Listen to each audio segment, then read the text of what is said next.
बिस्मिल्लाहिर्रहमानिर्रहीम। अस्सलाम वालेकुम। मोहम्मद इरफान आपके साथ आज एक और बहुत ज़बरदस्त रेसिपी लेकर आया हूँ, कीमा आलू। ये बहुत ही मज़ेदार और ग़िज़ाई से भरपूर रेसिपी है। बहुत ही स्पेशल और आसान तरीके के साथ आपके लिए ये कीमा आलू की रेसिपी लेकर आया हूँ। आप इसको सिर्फ मेरे तरीके के मुताबिक फ़ॉलो कीजिएगा तो इंशाल्लाह आपकी ये रेसिपी बहुत ही ज़बरदस्त बनेगी। तो चलते हैं हम अपनी रेसिपी की तरफ। जिन चीज़ों की ज़रूरत है वो नोट कर लीजिए। बिस्मिल्लाहिर्रहमानिर्रहीम। कीमा लिया है मैंने 1 किलो और इसको अच्छी तरह मैंने वॉश करके ड्राई कर लिया है। आलू लिए हैं मैंने 1 किलो और इसको मैंने छोटे छोटे टुकड़ों में काट लिया है। प्याज हमें चाहिए होंगे तकरीबन 250 ग्राम और इसको भी मैंने लच्छेदार काट लिया है। टमाटर मैं इसमें यूज़ करूँगा 1 अदद दरमियाने साइज़ की। अदरक लहसुन का पेस्ट हमें चाहिए होगा 1 टेबल स्पून। दही हमें चाहिए होगा तकरीबन आधा पाव 100 ग्राम के करीब। हरी मिर्च का पेस्ट हमें चाहिए होगा 1 टेबल स्पून और छोटे छोटे टुकड़ों में भी मैंने 4 से 5 हरी मिर्च काट ली है। सूखा धनिया हमें चाहिए होगा 1 टेबल स्पून। नमक हस्बे ज़रूरत, वैसे 1 टेबल स्पून मैं इसमें इस्तेमाल करूँगा। गरम मसाला हमें चाहिए होगा 1 टेबल स्पून। सुरख मिर्च हमें चाहिए होगी 1 टेबल स्पून। हल्दी हमें चाहिए होगी इसमें 1 टेबल स्पून। सफ़ेद ज़ीरा मैं इसमें इस्तेमाल करूँगा 1 टेबल स्पून और ऑयल हमें चाहिए होगा half cup. Hey there. Subscribe to my channel. And also press this bell icon. So you never miss any new updates, cause whenever we upload new video you will get a notification on your phone. बिस्मिल्लाहिर्रहमानिर्रहीम। एक पतीली ले लीजिए और जो half cup oil जो हमने लिया था वो इसके अंदर ऐड कर दीजिए। फिर इसके अंदर थोड़ा सा ऑयल गर्म होने के बाद जो प्याज हमने लिए थे वो भी प्याज इसके अंदर आपने ऐड कर देना है और इसको अच्छी तरह आपने मिक्स करना है। जब प्याज थोड़े सारे गलना शुरू हो जाएं या अपने कलर चेंज करना शुरू हो जाए तो अच्छी तरह आपने चमचा हिलाते रहना है और इसको ज़्यादा ब्राउन या गोल्डन नहीं करने, बस सिर्फ हमने हल्का सारा इसको गलाना है ताकि ये थोड़ा सा अपना कलर चेंज कर दे। फिर इसके अंदर आपने सफ़ेद ज़ीरा 1 टेबल स्पून जो हमने लिया था वो इसके अंदर आपने ऐड कर देना है और इसको भी अच्छी तरह आपने भून लेना है ताकि इसका जायका, इसकी खुशबू ज़ीरे की इसके अंदर ऐड हो जाए। ये देख लें हमारे प्याज थोड़े से गल चुके हैं तो इसके अंदर आपने कीमा जो हमने लिया था वो इसके अंदर आपने ऐड कर देना है और इसको भी अच्छी तरह आपने मिक्स कर लेना है ताकि प्याज सारे इसके प्याज ज़ीरा और ये ऑयल इसके अंदर अच्छी तरह मिक्स हो जाए।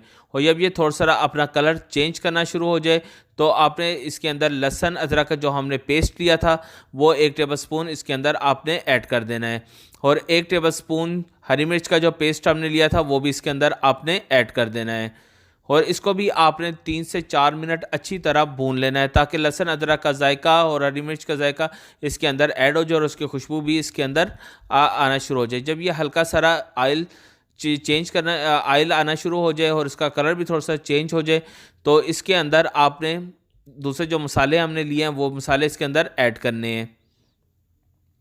फिर इसके अंदर 1 टेबल स्पून नमक, 1 टेबल स्पून सुरख मिर्च, 1 टेबल स्पून हल्दी ये आपने इसके अंदर ऐड कर देना और इसको भी आपने 2 से 3 मिनट अच्छी तरह आपने इनको इस मसालों के साथ इसको भून लेना है ताकि इसका मसालों का कच्चापन थोड़ा सा दूर हो जाए और उसका जायका, खुशबू इसके अंदर ऐड हो जाए। फिर इसके अंदर जो हमने टमाटर एक लिया था वो इसके अंदर आपने ऐड कर देना है। उसके मैंने छोटे छोटे टुकड़े काट लिए थे और उसको उसके अंदर आपने ऐड कर देना है और इसको भी अच्छी तरह आपने मिक्स कर लेना है। फिर आलू जो 1 किलो हमने लिए थे छोटे छोटे टुकड़ों में काट लिया था वो आलू इसके अंदर ऐड कर दीजिए और इसको भी आपने अच्छी तरह मिक्स कर लेना है ताकि आलू भी कीमे के साथ अच्छी तरह मिक्स हो जाए और ये थोड़ा सा इसी के अंदर पकना शुरू हो जाए। फिर जो हमने दही लिया था इसके अंदर मैं थोड़ी सी काली गरम मसाला मैंने डाल लिया है और वो भी इसके अंदर आपने ऐड कर देना है और इसको भी अच्छी तरह मिक्स करके आपने थोड़ी देर 3 से 4 मिनट आपने अच्छी तरह इसको भून लेना है। ये बहुत ही आसान और बहुत ही ज़बरदस्त रेसिपी है और बहुत ही स्पेशल तरीके के साथ मैं आपको बता रहा हूँ। ये बहुत आसानी के साथ आपसे ये बन जाएगी। फिर इसको आपने कवर लगा के 10 मिनट के लिए बिल्कुल लो आंच के ऊपर आपने इसको रख देना है और उसके बाद आपने इसमें हरी मिर्च जो ली थी हमने थोड़ा सा वो डाल देनी है और सूखा धनिया 1 टेबल स्पून वो इसके अंदर ऐड कर देना है और अच्छी तरह इसको आपने मिक्स कर लेना है ताकि हरी मिर्च और सूखा धनिया की जो खुशबू और जायका है वो भी इसके अंदर ऐड हो जाए।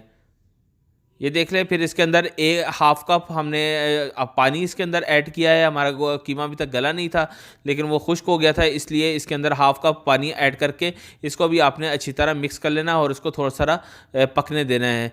फिर इसके ऊपर कवर लगा के आप 6 से 8 मिनट के लिए रख दें ताकि हमारा कीमा अच्छी तरह गल जाए। ये देख लें हमारा कीमा अच्छी तरह गल चुका है। और फिर इसके अंदर आपने जो गरम मसाला हमने 1 टेबलस्पून लिया था वो इसके अंदर ऐड करके आप इसको कवर लगा दीजिए और 2 मिनट के लिए बिल्कुल दम वाली आंच पे आपने इसको रख देना है। और 2 मिनट देख लें हो चुके हैं, हमारी रेसिपी बिल्कुल रेडी है। बस आपने इसको अच्छी तरह मिक्स कर लीजिए। और इस तरह सब्ज़ी अपना हांडी ने अपना ऑयल भी छोड़ दिया हुआ है और सब्ज़ी बिल्कुल आलू भी अच्छी तरह पक चुके हैं और कीमा भी हमारा अच्छी तरह गल चुका है। ये बहुत ही आसान रेसिपी थी और हमारी अभी आप इसको डिश आउट कर लीजिए। ये बहुत ही ज़बरदस्त रंग आया है, बहुत ही ज़बरदस्त जायका और बहुत ही प्यारी खुशबू आ रही है। आप इसको ज़रूर एक दफ़ा ट्राई कीजिएगा, तो फिर आप फीडबैक से ज़रूर बताइएगा कि आपको ये रेसिपी कैसे लगी। तो अभी मोहम्मद इरफान को इजाज़त दीजिए। अल्लाह हाफिज़।